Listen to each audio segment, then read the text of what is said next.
Thanks so much. It's great to be here. And in case you are wondering, I'm the USA. So when Maria put that slide up and there was a little plus USA over there, I'm the USA. So it's great to be here and tell you what I would like to tell you is about the recent developments in our understanding of the formation of the inner planet in our solar system. And the reason for it is that solar system is what we know, and the solar system is what we know the best. So it would be natural to develop ideas for the habitable planet formation in our solar system, and then to explore to what extent we could extend those ideas and models to extrasolar planets. And so speaking of habitability, our Earth is the habitable planet that we know. That brings the question, how did terrestrial planets in our solar system form? And that's what I want to tell you. I want to tell you about the current models that exist, and then just leave it there to see how they can be applied to extrasolar planets. So to get to the point, I have to give you 2-3 slides of, as a theorist, what you would like to accomplish. You want to develop a model to explain these 4 planets, and your model has to satisfy certain conditions. I'm going to say only 2 or 3 of them. There are many, many constraints that have to be satisfied, and those constraints go into your model. But one of them, for instance, is that your model have to explain a small mass of Mars. The time of formation also has to match that comes from cosmochemical data.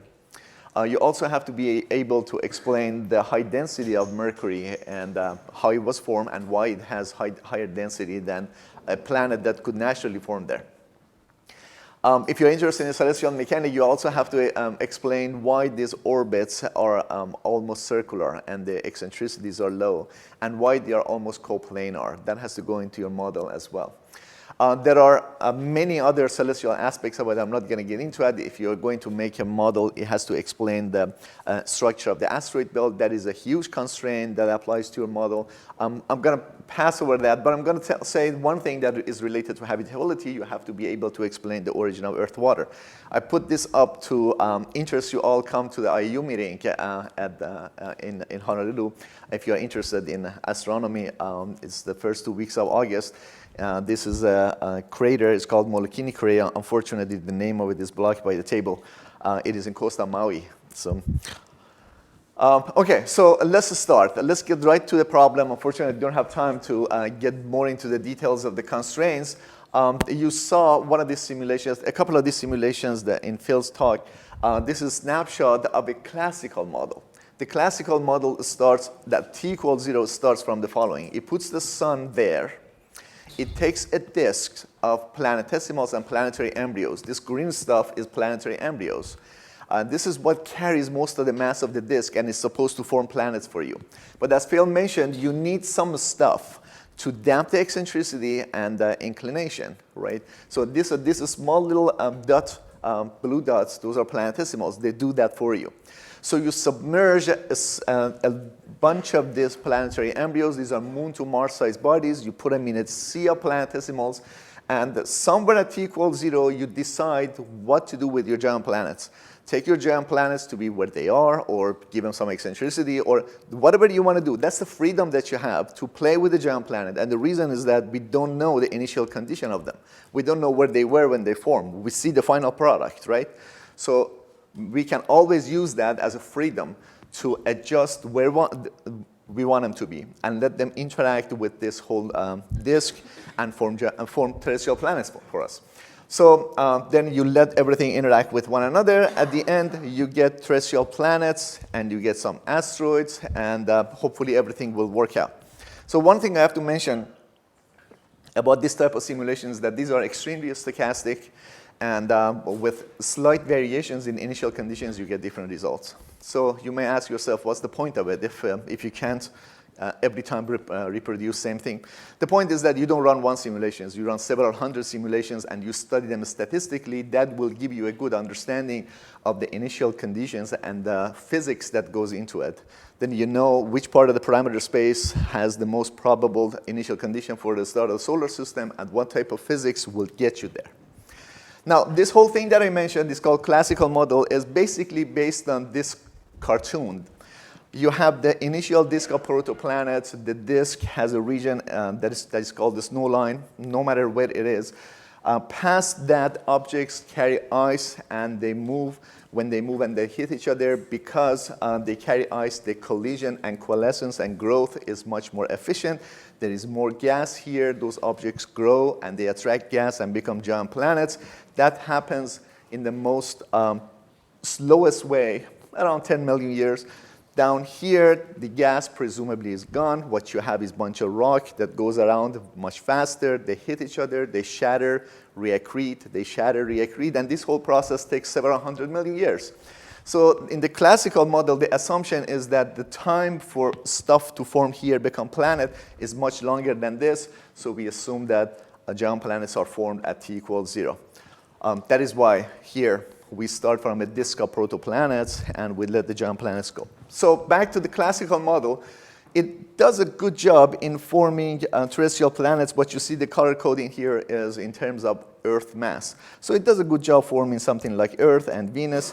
And, but it forms asteroid belts for you if you get everything right. It do the job reasonably well. But it consistently produces Mars being larger than it was supposed to be.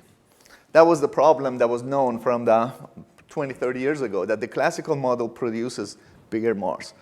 Well, Mars being big in this classical model is not surprising because, accretion is local. If you want to form something here, it accretes material from its surrounding. If you want to form something here, material from here has to fly into it to accrete. It doesn't just accrete something from somewhere else, right? So originally, you put so much mass here, you get so much mass there, right? So the idea was that maybe at the beginning, remember I mentioned that giant planets, you have the freedom to play with them. Maybe at the beginning of the simulations at t equals 0, giant planets were at the position that caused material from the region of Mars to go away. This is simulations by Sean Raymond in 2009. They suggested, this is Raymond Morbidelli et al., and they suggested that maybe originally Jupiter, for instance, was on eccentric orbit. That eccentricity causes close approach of Jupiter to the disk and excites those planetary embryos. That excitation, dynamical excitation, gets transported to the region of Mars, and material goes away, and you get something like Mars that has a small mass. The only problem with it is that now here, the color shows the amount of water mass fraction. Earth became dry. In most of the cases, you could get Mars that had good mass. It was small, but Earth didn't have enough water in it. Recent models are based on the following concept that was introduced in 2009 by Brad Hanson. He suggested the following. He suggested, for a moment, let's ignore the entire disk that you see in the classical model. Let's ignore the entire disk and put those planetary embryos in a very small region, small ring, around 0.7 to 1 AU. And let's put a lot of mass over there. Then let these planetary embryos interact with one another, and he showed that there is a possibility that you can form planets that have a small mass. This is the result of one of his simulations. He showed that you can get something like Mars. The idea behind it is the following. This is your classical model. He suggested that remove part of the disk. The classical model has a surface density. The surface density is represented by this mathematical function. So he said that remove the disk and leave only a ring. It means that take this mathematical function and make it like that, and put planetary embryos there. These planetary embryos will interact with one another, and Mars is going to come out as a result of interaction of planetary embryos. So the suggestion was that Mars forms in a crowded region, not in a mass-depleted region. It gets scattered into a mass-depleted region because of interaction of planetary embryos with it. It is an embryo that grows in a crowded region and then gets scattered out. When it's here, there is not enough mass for it to accrete, so it maintains its mass. There's not enough material to dynamically excite it. It maintains its orbit. Right. So now the question is how to go from classical model to that concept. This is a concept that seemed to work, and it gives you Mars that is small. The question is how to go from here to there. And that is what I want to show you, that there are two different paths. They both have same physics, and they present different scenarios, and they both work. So go back to the classical model. Look at how, what classical model gives you. You start from a disk, you introduce giant planets, you don't see it here, but those giant planets interact with the disk and they remove material from their surrounding, right? So it looks like giant planet is doing something for you. If your giant planet is here, it removes material from there. If your giant planets come a little bit closer, it moves more material, right? So let's see what this basically implies. Take your disk and put the giant planet at any place that you want it to be, and you think that it will give you the result. This giant planet will remove material from here. Now, if you want to remove, remember, you don't want to remove material from Mars. You want to compact everything into a small region. So you want to remove the material here and push everything into a small region here. So choose the initial condition of your giant planet to be at a certain time, to have gas around, to have enough material in your disk that your giant planet start migrating.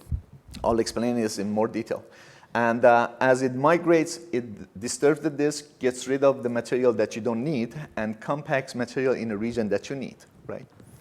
Now, the only thing is that if this giant planet keeps going, it will becomes a hot Jupiter, or it crashes into a star and gets rid of all the material that you need for planet formation. So thankfully, there is a second one. There is Saturn.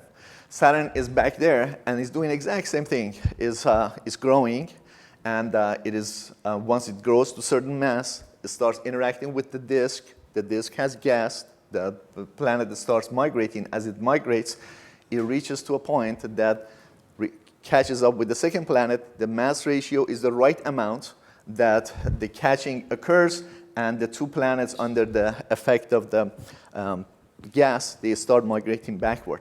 Now, the good thing is that the two migrate backward, leave this material here alone. This material forms giant planet for you, and that becomes, you get Mars. The two go back. As they go, they are going back and they're interacting with the disk. They interact with the planetesimals. Remember, you needed these planetesimals to damp the system. They interact with the planetesimals and toss some part of it to the asteroid belt, and they do the asteroid belt for you. So this is a Grand TAC model, right? It's based on the idea that at t equals 0, you have your giant planet. Remember, I keep repeating, you have the freedom. You have the giant planet to put where is necessary, and that you adjust the mass, you adjust the orbital elements, and you need enough gas here to start the migration, and things work out. What I want to say is that this is all good. It implies that our terrestrial planets were formed secondary to the process of migration of giant planets. Now I want to introduce another model that doesn't require that, and it puts terrestrial planet formation into another context. But these two models are intimately connected together and follow the same physics. So let's go back here. And this is a model that Brad Hanson suggested. I put that little r to negative 3 halves over there to indicate that this mathematical function that tells you how to distribute the mass of the planets follows that surface density.